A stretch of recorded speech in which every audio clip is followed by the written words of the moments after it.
Hello everyone, कैसे हो आप सब लोग।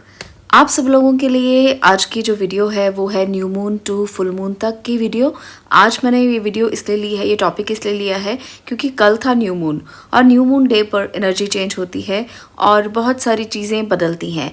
तो न्यू मून डे पर भी हमारा जो चैलेंज है वही हमने शुरू किया है। एक दिन पहले मैंने इसलिए शुरू किया था बिकॉज़ मैं चाहती थी कि आप पहले ही प्रिपेयर हो जाएं और अपनी तैयारियां पहले ही शुरू कर दें। तो ये बहुत ही ख़ास दिन माने जाते हैं जब एनर्जीज ट्रांसफॉर्म होने में बहुत ज़्यादा हेल्प मिलती है। तो ये 21 डे चैलेंज के लिए भी मैं आपसे बात करना चाहती हूँ। बहुत सारे लोग इसमें पार्टिसिपेट कर रहे हैं और बहुत ही अच्छे से पार्टिसिपेट कर रहे हैं।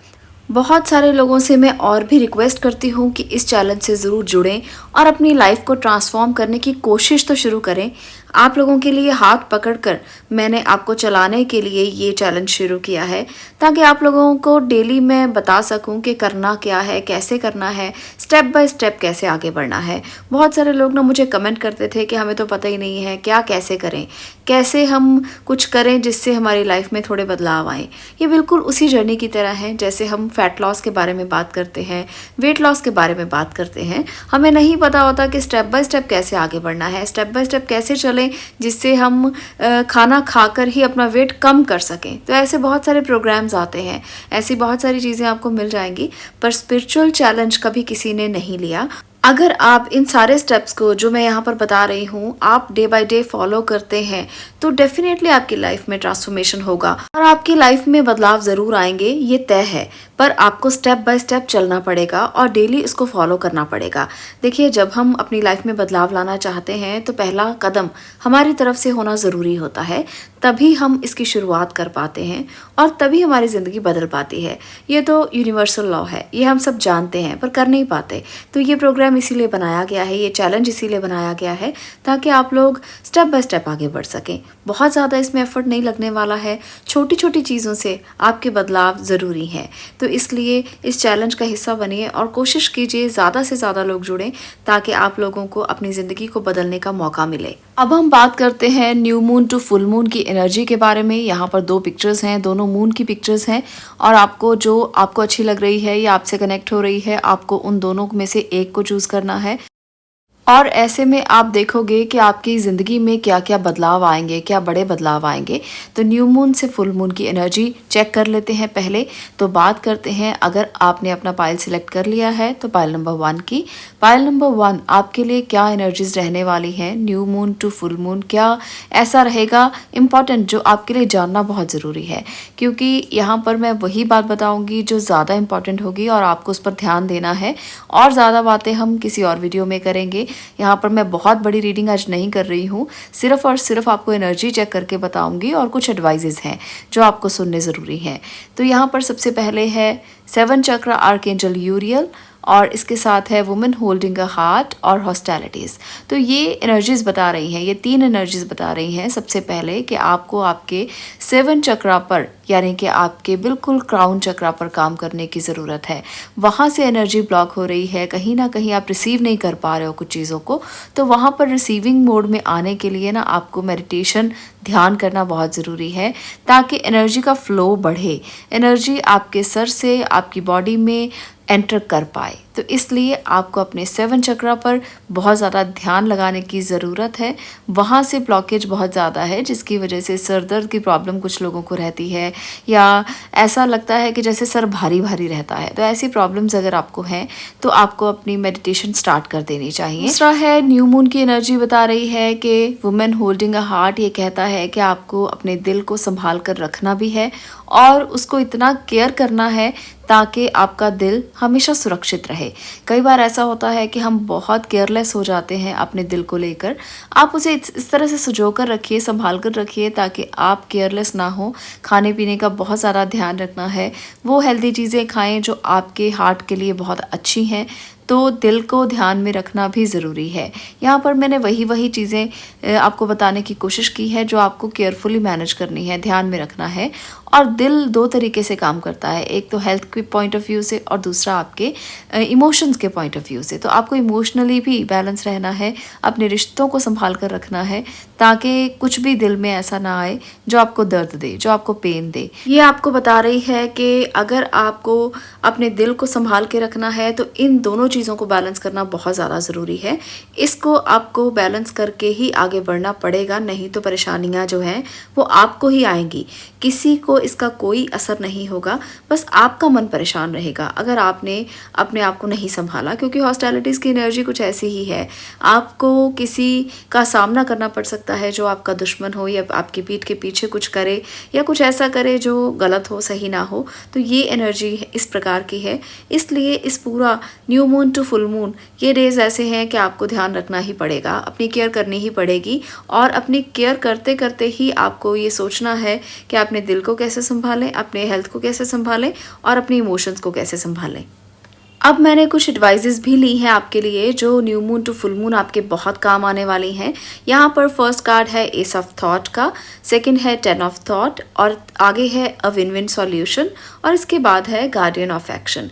तो ये एंजल मैसेजेस आपके लिए स्पेशल निकल कर आए हैं। आपको केयरफुली इसको सुनना है ताकि आपको पता लगे कि क्या ऐसा करेंगे जिससे आपके ये दिन बहुत अच्छे जाएंगे और आप एनर्जीज़ का सही इस्तेमाल कर पाएंगे। तो यहाँ पर सबसे पहले कार्ड की बात करते हैं एस ऑफ थॉट। तो ये कार्ड बताता है कि ये टाइम जो है ये आपके लिए विनिंग का टाइम है, कुछ ना कुछ तो जीतोगे, कुछ ना कुछ जीत आपकी होगी। जिस भी सिचुएशन में आप इस टाइम पर हो, आपका जो थॉट प्रोसेस है अगर वो अच्छे से आपने हैंडल कर लिया तो जीत आपकी ज़रूर होगी। कुछ फैसले ऐसे हो सकते हैं जो आप करना चाहते थे, बहुत देर से पेंडिंग रखे हुए थे, कोई जजमेंट चाहते थे कि इस सिचुएशन से आप बाहर निकलें पर निकल नहीं पा रहे थे। काफ़ी पेनफुल सिचुएशन में भी बहुत सारे लोग मुझे लग रहे हैं, पर इस टाइम पर ना, इस महीने में ये पेनफुल सिचुएशन जो है वो चली जाएगी और आपको जीत मिलेगी। हालांकि ये जीत आपको दर्द देकर जाएगी पर ये जीत तो जीत है। कई बार ऐसा होता है कि कुछ लोग रिश्तों में इतना ज़्यादा फंसे होते हैं कि जीतना भी चाहते हैं, निकलना भी चाहते हैं और दर्द भी बहुत होता है। तो ऐसी सिचुएशन बन सकती है बहुत सारे लोगों के लिए।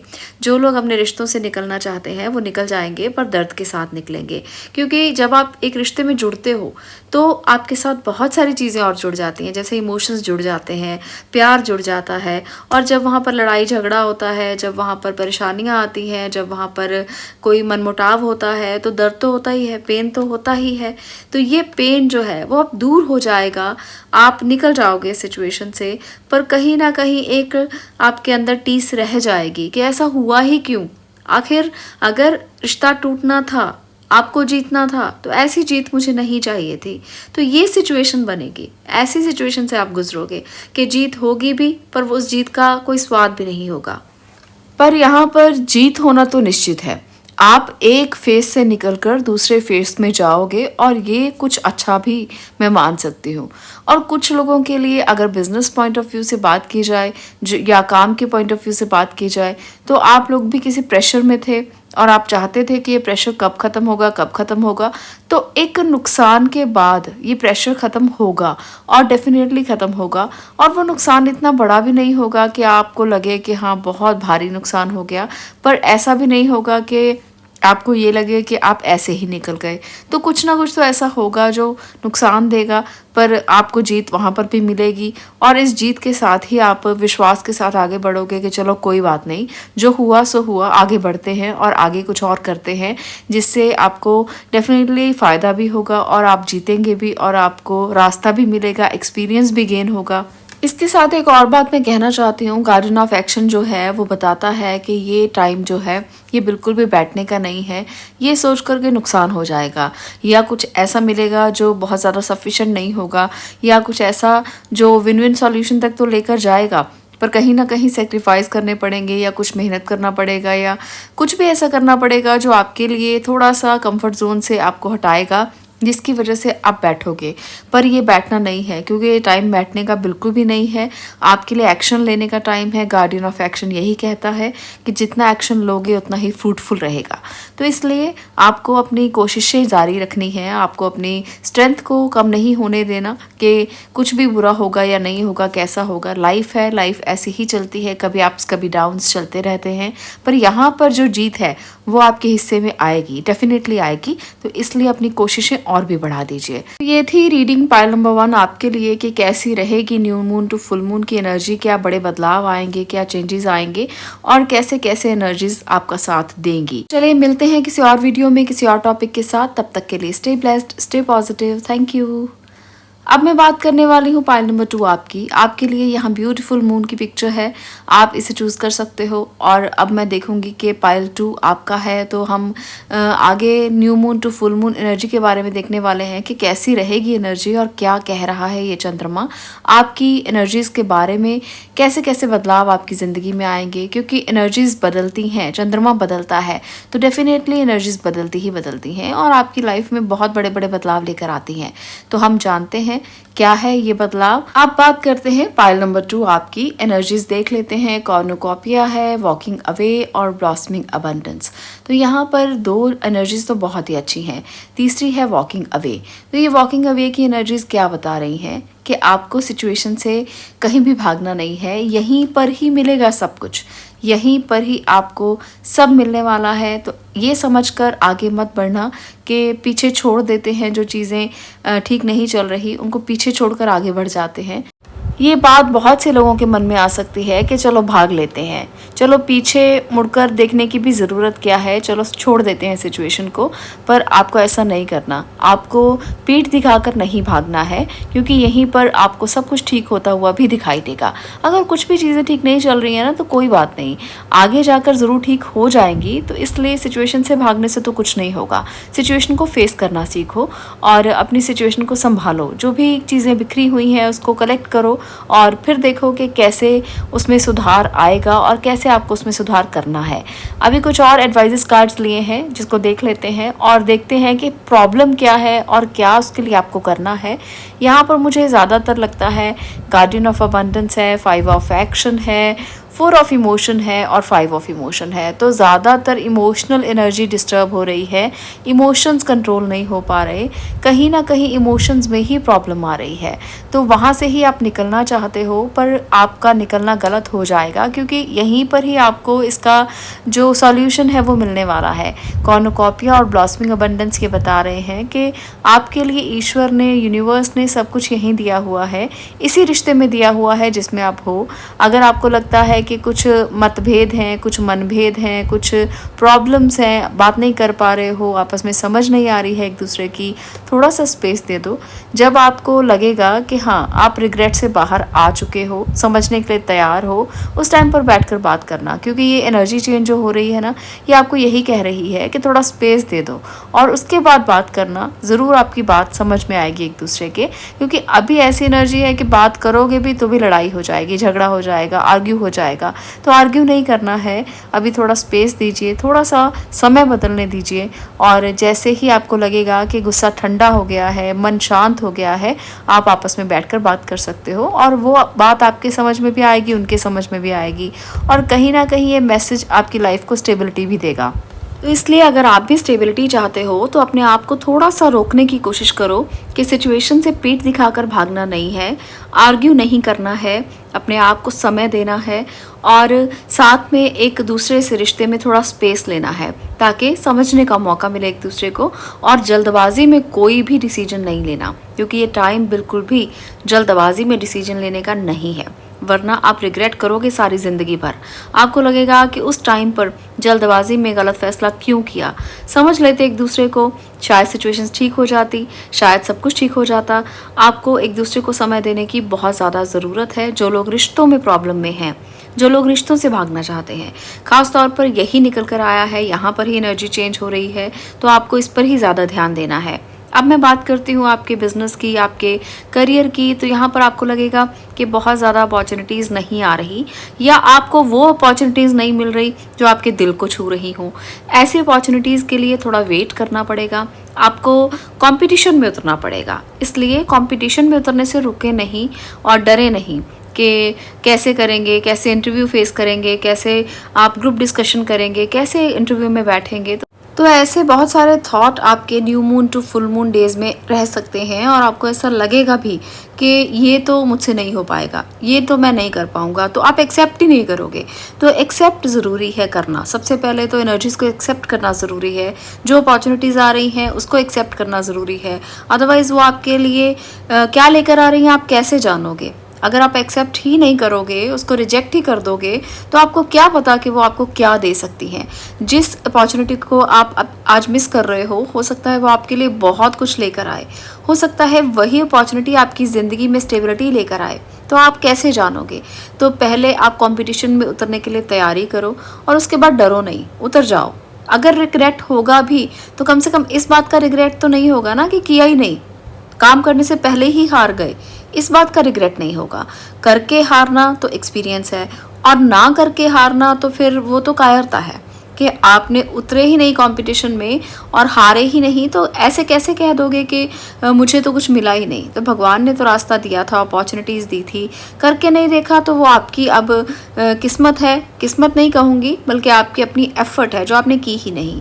तो आप रिजल्ट की इच्छा भी करना बंद कर देना फिर, अगर आप एफर्ट नहीं करना चाहते। तो मुझे यहाँ पर ये लग रहा है कि एफर्ट करना बहुत ज़रूरी है आपके लिए, और अगर आप नहीं करते हो तो गलती आपकी है और आपको करियर में ज़रूर एफर्ट करना चाहिए ताकि स्टेबिलिटी आ सके। आजकल सारी दुनिया में ही बहुत ज़्यादा कंपटीशन है और इस कंपटीशन में आपको उतरना ही पड़ेगा। डर के ज़िंदगी को गुजारेंगे तो आप ही सफ़र करेंगे और फाइनेंशियल मैटर्स पर भी उलझ जाएंगे, इकोनॉमिकली भी खुद को कमज़ोर महसूस करेंगे। ऐसा लगेगा कि कुछ भी नहीं है, फाइनेंसेस अच्छे नहीं हैं, कर्ज़ा बहुत बढ़ गया है, बहुत सारी प्रॉब्लम्स हैं, परेशानियां हैं। तो आपको ये सोचना है कि आप क्या कर सकते हैं, आपकी पोटेंशियल क्या है, आपकी स्ट्रेंथ क्या है। अपनी स्ट्रेंथ को संभाल कर वो चीज़ों को एक्सेप्ट करो जो यूनिवर्स की तरफ से आपको मिल रही हैं और उन्हीं पर ही आगे काम करना शुरू करो। अपने आप को थोड़ा संभाल कर आप उठाओ और काम करना शुरू करो। कुछ ना कुछ तो रास्ता दिखेगा ही। ऐसा नहीं है कि सब रास्ते बंद हैं चारों तरफ से, कोई ना कोई रास्ता तो होगा जो आपके लिए खुला होगा। बस आपको उसी रास्ते को खोजना है और उसी रास्ते पर ही आगे बढ़ना है। बस इतना सा अगर आप कर लेंगे ना कि आप सही रास्ता खोज पाएँ या सही दरवाज़ा देख पाएँ, तो आपको अबंडेंस मिलने से कोई नहीं रोक सकता। और ये new moon to full moon की जो एनर्जी चेंज हो रही है, ये आपकी लाइफ में बहुत सारे लेसन्स देकर आपको आगे लेकर जाएगी और डेफिनेटली आप आगे बढ़ोगे भी। गार्डियन ऑफ अबंडेंस यही दिखाता है कि ये टाइम है सक्सेस का, पर ये टाइम जो है वो सक्सेस तभी देगा जब आप स्टेप बाय स्टेप आगे बढ़ोगे और अपॉर्चुनिटीज़ को लेने की कोशिश करोगे, एक्सेप्ट करने की कोशिश करोगे। अपने इमोशंस को इम्बैलेंस नहीं करना है। अगर वो इम्बैलेंस हो गए तो करियर में भी ध्यान नहीं दे पाओगे, और अगर वहाँ पर बैलेंस क्रिएट हो गया तो करियर भी अच्छा जाएगा और इमोशनल लाइफ भी अच्छी जाएगी, रिश्ते भी अच्छे जाएंगे। तो सब तरफ बैलेंस की ज़रूरत तो है, इसमें तो कोई शक नहीं है मुझे कि दोनों चीज़ों में ही आपको बैलेंस बनाना है। और किसी से जद्दोजहद, बहस और आर्ग्यू नहीं करना। कहीं भी आप काम कर रहे हैं पहले से, वहाँ पर भी आर्ग्यू नहीं करना। फैमिली के साथ किसी मैटर पर नहीं उलझना, क्योंकि ये उलझने का टाइम बिल्कुल भी नहीं है। आपको अपनी एनर्जीज़ को बहुत संभाल कर रखना है ताकि आप उसका आउटपुट सही तरीके से ले पाएँ और सही जगह अपनी एनर्जी को लगा पाएँ। तो ये थी पायल नंबर 2 आपकी रीडिंग।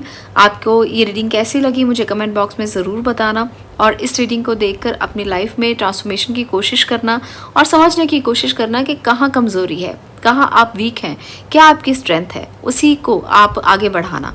तो इस तरह से आज की रीडिंग के लिए इतना ही। मैं मिलती हूँ नेक्स्ट वीडियो में नेक्स्ट टॉपिक के साथ। तब तक के लिए stay blessed, stay positive. Thank you.